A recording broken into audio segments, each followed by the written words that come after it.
تناتی ہے جس طرح، یا شمع سوئے انجمن آتی ہے جس طرح، باہم تیور کہتے تھے کب کے دری ہے یہ، گھوڑے چراغ پا تھا کہ بے شک پری ہے۔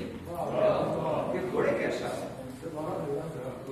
ہاں، اصل میں بات یہ ہے، میں بوسٹن میں ایک تقریر کر رہا تھا آج سے 13-14 سال پہلے، اور اس کتاب پر کام کر رہا تھا، تو میں نے کہا کہ اس ایک مرثیے میں نے 53 سے زیادہ حسن تعلیم کی صنعتیں پیدا کی ہیں، دریافت کی ہیں۔ تو ایک پروفیسر صاحب کھڑے ہوئے، ریٹائرڈ پروفیسر تھے، کہنے لگے کہ ڈاکٹر صاحب میں اردو کا طالب علم ہوں، یہ جو صنعت حسن تعلیم آپ نے ایک مرثیے میں 53 دریافت کی ہے، یہ کتاب ابھی چھپی نہیں۔ تو میں نے کہا آپ کو شک ہے؟ میں کہہ رہا ہوں اس ایک مرثیے میں 197 بند ہیں، اور میں نے تو 53 صرف اس میں تعلیم پیدا کیے ہیں، شاید اور کوئی آئے ریسرچ اسکالر اس سے زیادہ پیدا کرے، کیونکہ اس مجموعے میں میں یہ بتانا چاہتا ہوں حسن تعلیم کیا ہے، پھر آپ سے بات کروں گا۔ حسن تعلیم یہ ہے کہ جو فزیکل ایونٹ ہے، جیسے یہ جو پروانہ اور شمع کی بات ہوتی ہے، شاعر کہتا ہے کہ پروانہ شمع پر عاشق ہو کر اپنی جان فدا کر گیا، وہ کیا ہے در حقیقت؟ ایکسیڈنٹ ہے، یعنی پروانہ غلطی سے آ کر بلائنڈ ہو جاتا ہے، اندھا ہو جاتا ہے شمع کے قریب اور جل جاتا ہے۔ تو اگر پروانے کو معلوم ہوتا کہ 1 لاکھ برس تک نہیں جاتا قریب اس کی، اگر میں مرنے والا ہوں، تو یہاں پہ شاعر کیا کرتا ہے، اس موضوع کو یہ لے کر پلٹتا ہے کہ پروانہ آپ کے جو ہے شمع پر عاشق ہے، یا بلبل جس کے الگ الگ رنگ ہوتے ہیں پروں کے، جب عقاب اوپر پھرتا ہے تو بلبل کیا کرتی ہے، اپنے رنگ کے پھولوں میں چھپ کر ایک خاص صدا سے، آواز سے اپنے دوسرے بلبلوں کو ہوشیار کا جو ہے نغمہ سناتی ہے کہ اوپر قاتل گھوم رہا ہے، اپنی طرح سے خاموش ہو جائے۔ تو لوگ یہ کہتے ہیں کہ بلبل کو کتنا پھول سے پیار ہے کہ وہ عاشق بن کر گانے گا رہی ہے، تو اس کو کہتے ہیں حسن تعلیم۔ یعنی جب ہواؤں سے موجیں آتی ہیں آپ کے ساحل پر، تو شاعر کہتا ہے موجیں ساحل سے اپنا سر ٹکرا رہی ہیں۔ تو کسی فزیکل ایونٹ کو شاعر دوسری طریقے سے جب پیش کرتا ہے تو اس کو کہتے ہیں صنعت حسن تعلیم۔ تو میں نے کہا کہ میر صاحب نے ایک مرثیے میں 53 سے زیادہ حسن تعلیم کی صنعتیں بندی ہے، تو وہ تعجب کرنے لگے۔ تو میں نے کہا ٹھیک، صرف 6 بند پیش کرتا ہوں، یعنی ایک بند جس میں 7 حسن تعلیم۔ شاعر امام حسین کی تلوار کا اثر زمین پر دکھا چکا کہ امام کی ذوالفقار کا اثر زمین پر کیا ہوا پر دکھا چکا۔ اب میر انیس کا رخ ہے پانی پر کہ امام کی تلوار جو چل رہی ہے، حملہ 7واں حملہ حسین کا غضب کا حملہ ہے۔ حسین نے گردن اس طرح سے نہیں جھکا لی کہ کاٹ لو، حسین نے آخری دم تک ظلم کے خلاف جب تک کہ آواز نہ آئی کہ مجاہد جہاد بس، اس وقت تک حسین کرتا۔ تو اب حسین کی تلوار کا اثر پانی پر انیس بتا رہے ہیں۔ ہر چند مچھلیاں تھیں زیرا پوش سر بسر، یعنی مچھلیوں کی جو قلت ہوتی ہے وہ ایسا معلوم ہوتا ہے کہ مچھلیاں پوری آپ کے زرا پہنی ہوئی تھی کہ اب حسین کی تلوار کہیں ہمیں کاٹنا ہے۔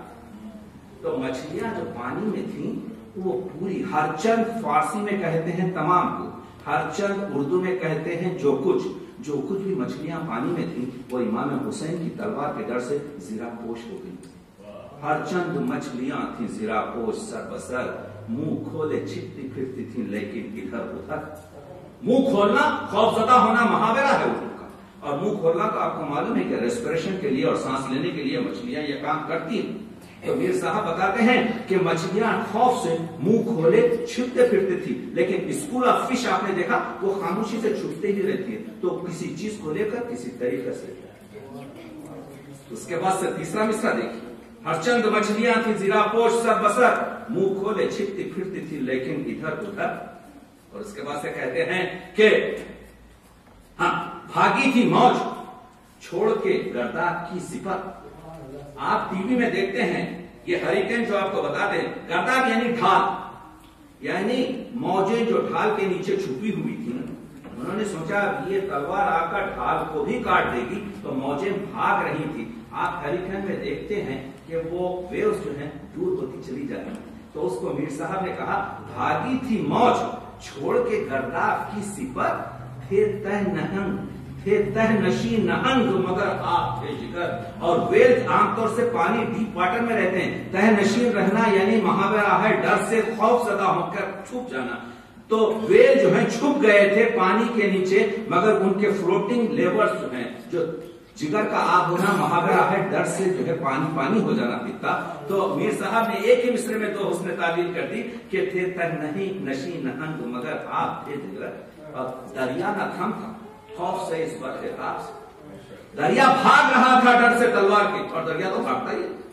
دریا نہ تھمتا خوف سے اس بر کے تاب کے, لیکن پڑے تھے پاؤں میں چھالے حباب کے. تو اس طریقے سے دریا بھاگ رہا تھا, اتنا تیز بھاگ رہا تھا کہ دریا کے پیر پر سب چھالے پڑ گئے تھے. 6 مصرے ساتھ اس نے تعلیم خاموش ہو گئے. میں نے کہا کہ میں نے تو 197 آپ کے بارے میں یہ ہے. اسی لیے میر صاحب نے جب اس لکھنؤ کے ماحول میں چھوٹی چھوٹی گفتگویں کرنے شروع کی تو میر صاحب نے کہا درد سر ہوتا ہے بے رنگ نہ فریاد کریں. درد سر ہوتا ہے بے رنگ نہ فریاد کریں, اور بلبلیں مجھ سے گلستان کا سبق یاد کریں. میری قدر کر اے زمین سخن تجھے بات میں آسماں کر. اور صبح کھو رہی تھی ترازو شیر مگر پڑلا ہم نے گراں کر دیا. خدائے سخن حضرت انیس کہ در پر جب باسائی کرنی پڑے گی اگر محاورے کی سہل اور محاورے بندی کو یاد کرنا ہے. یہ ہے میر انیس کا مقام جو ایک دیکھیے نبوت کی آخری تصویر آ گئی, پھر اس کے بعد ایسی تصویر آنے والی نہیں. حضور ختمی مرتبہ تشریف لا چکے رحمت للعالمین ہیں. اب نبوت کی فہرست تمام, لیکن بھرت پوری نے بڑا خوبصورت مصرع کہا. یہ مت سمجھیے کہ انیس اور دبیر آ گئے مرثیہ ختم ہو گیا, نہیں. بھرت نے کہا کہ یہ مرثیہ ہے, نبوت نہیں جو ختم. مرثیے میں اور جدتیں ہوں گی, جدید مرثیے آئیں گے محمد و آل محمد کی توصیف میں, ان کی ثنا میں, ان کی گفتار اور رفتار اور ان کی زندگی کے اطوار و کردار پر مسلسل انسانیت خراج عقیدت پیش کرتی رہے گی اگر حسن سماعت اور چش دیدہ کوئی رکھ سکتا ہے. میں آج یہ کر رہا تھا کہ جذبات کے اظہار کا نام شاعری. دیکھنا یہ ہے کسی بھی شاعری کو اس زمانے میں زندہ رہنے کے لیے یہ دیکھنا پڑتا ہے کہ کیا یہ ماڈرن جو ہمارا زمانہ ہے کیا ماحول کو یہ شاعری کوئی چیز دے رہی ہے. کیا مرثیے کی ہمیں ضرورت ہے. کیا مرثیہ صرف رونے رلانے کی چیز ہے. بہت اہم سوال. کیا مرثیہ صرف ایک عقیدتی گیم ہے. اگر یہ ہے تو مرثیہ اپنے پوری حق کو ادا نہیں کر رہا. عرض کر چکا ہوں, لفظ دہراتا نہیں کہ جو لوگ ممبر پر جاتے ہیں سب سے زیادہ اپنوں نے مرثیے کو خراب کیا. سب سے زیادہ نقصان خود جس فرقے سے مرثیے کو باندھ رہے ہیں انہوں نے آپ کے مرثیے کو پہنچایا. ہمارے پاس مرثیہ پڑھا نہیں, ہمارے پاس مرثیے پر گفتگو نہیں, ہمارے پاس مرثیے کے اقدار کو پیش نہیں کیا گیا. مرثیہ رونے صرف رلانے کی چیز نہیں. یہ سچ ہے کہ لفظ بھی چست ہوں, مضمون بھی عالی ہوئے, مرثیہ درد کی باتوں سے نہ خالی ہو. مرثیے میں درد کا ہونا بہت ضروری ہے اس وجہ سے کہ میل کا جو حصہ ہے مرثیے کے جو 8 جز ہیں, چہرہ ہو یا ماجرا ہو یا رخصت ہو یا آمد ہو یا رجز ہو یا لڑائی ہو یا شہادت ہو یا بین ہو, یہ تمام ضروری نہیں ہے مرثیے میں. جدید مرثیے پر گفتگو ہو اور مرثیے کے لیے یہ بھی ضروری نہیں کہ کوئی شخص جو اسی اعتقاد کا حامی ہو. نارائن چکبست نے ہر روز میر انیس کا مرثیہ پڑھا اور اس کے بعد سے اسی مسدس شکل میں رامائن لکھی. میں آپ کو چاہتا ہوں کہ نارائن کا ایک شعر سناؤں. رام چندر جی آتے ہیں باپ کے پاس اور کہتے ہیں اجازت چاہتے ہیں. رام جیسا بیٹا بنواس جا رہا ہے, باپ کے دل پہ کیا گزر رہی ہو, تو باپ کو تسلی دے. کیا شعر ہے. ہوتا ہے جب بھی فضل خدائے کریم کا. رام چندر جی باپ سے کہہ رہے ہیں, یہ انیس نظر. ہوتا ہے جب بھی فضل خدائے کریم کا, باد سموم بنتا ہے غنچہ نسیم. یہ میں رامائن پڑھا ہوں, یہ میں چیک بس پڑھا ہوں. تو ہر اتوار کے طریقے سے ہر مسائل کو یوز کیا جا سکتا ہے. آج کے دور اور آج کی زندگی میں مرثیوں کا کیا مرتبہ ہے, مرثیے کیا تاثیر رکھتے ہیں, مرثیے آج کی دنیا کو کیا دے سکتے ہیں. تو مرثیہ آج کی دنیا کو یہ سبق دے سکتا ہے کہ اگر حق کی بات آئے تو کتنا بھی نقصان نہ ہو جائے, حق کہنے سے ضرر نہیں ہونا چاہیے. مرثیے میں فرینڈشپ آف انٹرسٹ نہیں ہے, مرثیے میں فرینڈشپ آف لو. پھر اس کو ابن الوقت کہنا پڑتا. آج جس مذہب سے مرثیے کا تعلق ہے اس کو ایک جارحانہ, ایک اٹیکنگ, ایک آفینسو, ایک ٹیررسٹ مذہب بتایا جا رہا ہے. صرف ایک ہی راستہ ہے کہ اس مذہب کو اگر پیس اور امن اور شانتی کے راستے پر جوڑا جا سکتا ہے تو مرثیے سے مدد دینی پڑے گی. میں آپ کے سامنے مثال پیش کرتا ہوں. شمر آتا ہے, دریا کے کنارے حضرت عباس خیمے نصب کر رہے ہیں. شمر آ کے کہتا ہے ہم کو حکم یہ ہے کہ آپ یہاں سے خیمے ہٹا لیں.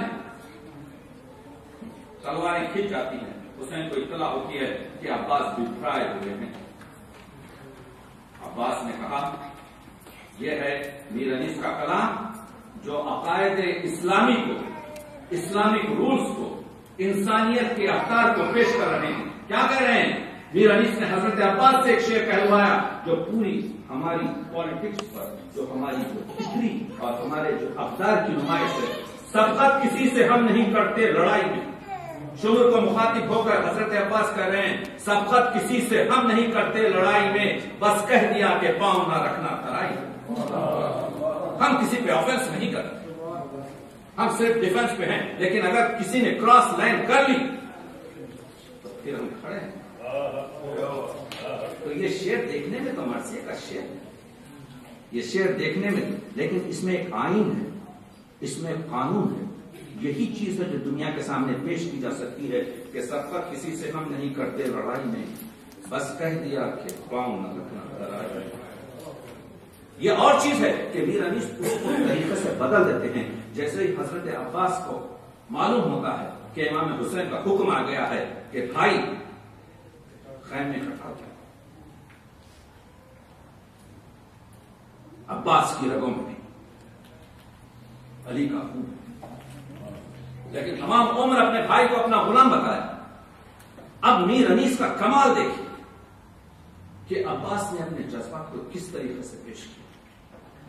وقت نہیں ہے پورا بات پڑھنے کا, لیکن آئے امام کے پاس, بڑے بھائی کے پاس آئے, کہا کہ میں ہوں غلام آپ کے ادنا غلام کا. اس طریقے سے اپنی اطاعت کہہ رہے ہیں, میں ہوں غلام آپ کے ادنا غلام کا. آقا مجھے خیال تھا بابا کے نام کا. یہاں بتا دیا کہ عباس نے میں آپ ہی کے طرح علی کا بیٹا, ایک طریقے سے بتایا, ایک عظمت سے بتایا. یہ کمال میر انیس کا کمال یہ ہے کہ جذبات نگاری کی انتہا ہے میر انیس کے پاس. مخاطب یعنی ان لوگوں نے جو اسٹوریز لکھی ہیں, جو تاریخیں لکھی ہیں کہ کربلا میں کیا ہوا, انہوں نے بتایا ہے کہ امام حسین کی عجیب حرکات حضرت علی اکبر کے جنازے پہ دیکھی گئی. اس وجہ سے کہ جوان بیٹا 18 سال کا کڑیل بیٹا جب باپ کے سامنے جس کے سینے میں تیر لگا ہو اور جس کے تیر کے زخم سے خون ابل رہا ہو, باپ کیسے دیکھ سکے؟ پتھر کا دل نہیں ہے, یہ دل ہے پدر کا دل. یا ایک مصرع میر انیس نے باندھا کہ پدر کی موت ہے مرنا جوان بیٹے کا, لیکن حسین امتحان دے رہے ہیں. عاشق اور معشوق کا سلسلہ ہے, حسین اس کی درگاہ میں ہے, حسین اس کی درگاہ میں ہے. تو یہاں پر کیا شعر میر صاحب ہے, یہ شعر لیتے تھے. علی اکبر کو تڑپتا ہوا دیکھا اور میر صاحب کہتے ہیں کہ بے چین ہو تم, دل میرا گھبراتا ہے بیٹا. بات ہے